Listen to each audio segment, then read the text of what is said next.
આજે કિચન સિરીઝમાં રોસ્ટેડ ચેવડો બનાવીશું. રોસ્ટેડ ચેવડામાં નાયલોન પૌવા, મમરા અને મખાણાનો ઉપયોગ કરીશું. મખાણાના તો ફાયદા તમે બધા જાણો જ છો. હવે આ ચેવડો છે ને એ ઓછા તેલમાં બનતો હોવાથી એકદમ ખાવામાં લાઇટ છે, એટલે કે તમે ખાઓ ને તો પેટ બહુ ભારે નથી થઈ જતું. સાથે 1 મહિનો સુધી સાચવી શકાય છે, એટલે તમારે ક્યાંય બહાર ફરવા જવું હોય ને તો પણ સાથે લઈ જઈ શકાય. અને એકદમ ચટપટો હોવાથી નાના મોટા બધાને ભાવે એવી વાનગી છે. તો ચાલો જોઈએ કેવી રીતના બને છે.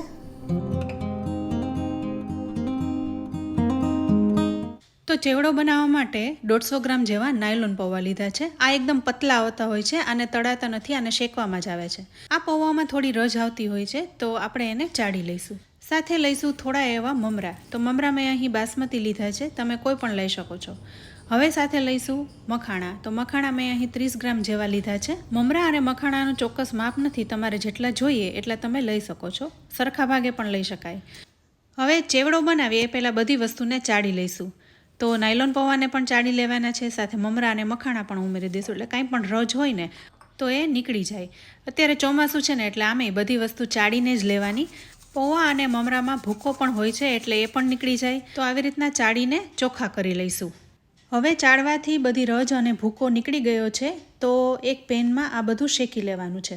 અત્યારે ચોમાસું છે ને એટલે બધી જ વસ્તુમાં ભેજ લાગી જતો હોય છે, તો ચેવડો બનાવીએ એ પહેલાં આ બધી જ વસ્તુને શેકી લેવાની છે, એટલે ચેવડો છે ને એકદમ ક્રિસ્પી થાય. આ બધું મીડિયમ ટુ લો ફ્લેમ ઉપર શેકવાનું, એટલે કલર પણ સફેદ રહે અને શેકાઈ પણ જાય. પણ સાથે શેકવામાં તમારે એકદમ હળવે હાથે બધું ફેરવતા રહેવાનું, કારણ કે નાયલોન પૌવા છે ને એ ખૂબ જ પતલા આવતા હોય છે, એટલે ભૂકો પણ ના થવો જોઈએ. તો આવી રીતના 5 થી 7 મિનિટ માટે બધું શેકી લીધું છે. આટલી વારમાં મમરા અને પૌવા તો શેકાઈ જ ગયા હોય, પણ સાથે મખાણાને પણ ચેક કરી લેવાના. તો એ પણ સરસ શેકાઈ ગયા છે. તો હવે ચેવડાને આ જ પેનમાં બનાવી લઈશું. તો સૌથી પહેલાં એક બાઉલમાં આ બધું કાઢી લઈશું. અવાજ સાંભળીને જ તમને ખ્યાલ આવી ગયો છે કે બધું સરસ રીતના શેકાઈ ગયું છે.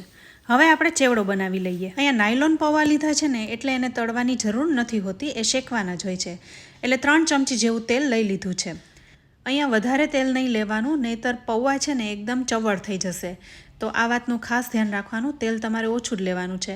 પણ સાથે બધી વસ્તુ લેવાની છે ને એટલે અહીં 3 ચમચી જેવું તેલ લીધું છે. તો સૌથી પહેલાં 4 ચમચી જેવા શેકેલા સિંગદાણા લીધા છે. આ શેકેલા સિંગદાણા છે એટલે વધારે ફ્રાય કરવાની જરૂર નથી.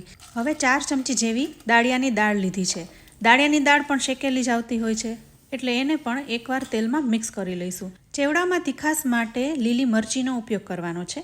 તો 3 થી 4 લીલી મરચીને ઝીણી સમારી લીધી છે, સાથે લીમડાના પાન પણ ઉમેરી દઈશું. અહીંયા આપણે લાલ મરચુંનો ઉપયોગ નથી કરવાનો, એટલે લીલા મરચાં ઉમેરીને તો ચેવડો સરસ લાગે છે. તો એને તેલમાં શેકી લઈશું. સાથે ઉમેરીશું ટોપરાની સ્લાઇસ.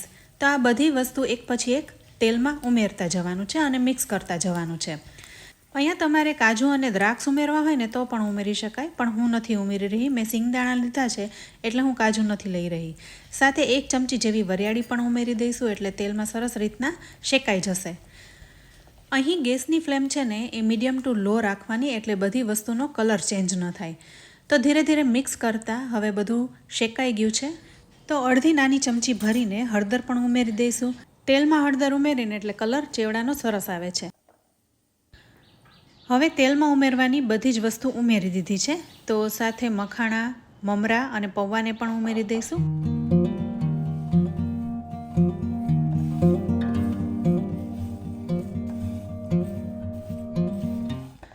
હવે બધું એકદમ સરસ મિક્સ થઈ ગયું છે. તમે જોઈ શકો છો કલર પણ સરસ આવી ગયો છે.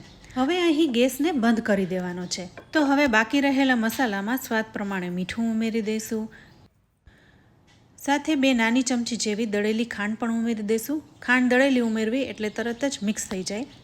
અને ત્યારબાદ થોડો આમચૂર પાવડર ઉમેરીશું, એટલે સ્વાદ એકદમ બેલેન્સ થઈ જાય. તો અડધી નાની ચમચી જેવો જ આમચૂર પાવડર ઉમેરી દઈશું અને મિક્સ કરી લઈશું. તમારે થોડો ગરમ મસાલો ઉમેરવો હોય તો ઉમેરી શકાય, એ પણ સરસ લાગે છે, પણ હું અહીંયા નથી ઉમેરી રહી. આ બધા મસાલા ચેવડો ગરમ હોય ને ત્યારે જ મિક્સ કરી લેવાના, એટલે એકદમ સરસ રીતના મિક્સ થઈ જાય છે. તો જોયું ને ફ્રેન્ડ્સ, થોડા જ તેલમાં આપણે ઘણો બધો રોસ્ટેડ ચેવડો તૈયાર કર્યો.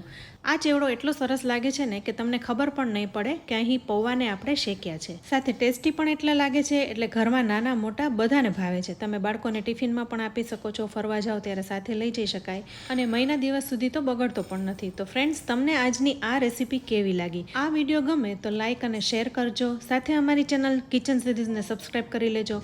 અમારા ફેસબુક પેજને લાઇક કરી ફોલો કરજો. તો ફરી મળીશું આવી એક ઉપયોગી રેસીપી સાથે. ત્યાં સુધી આવજો.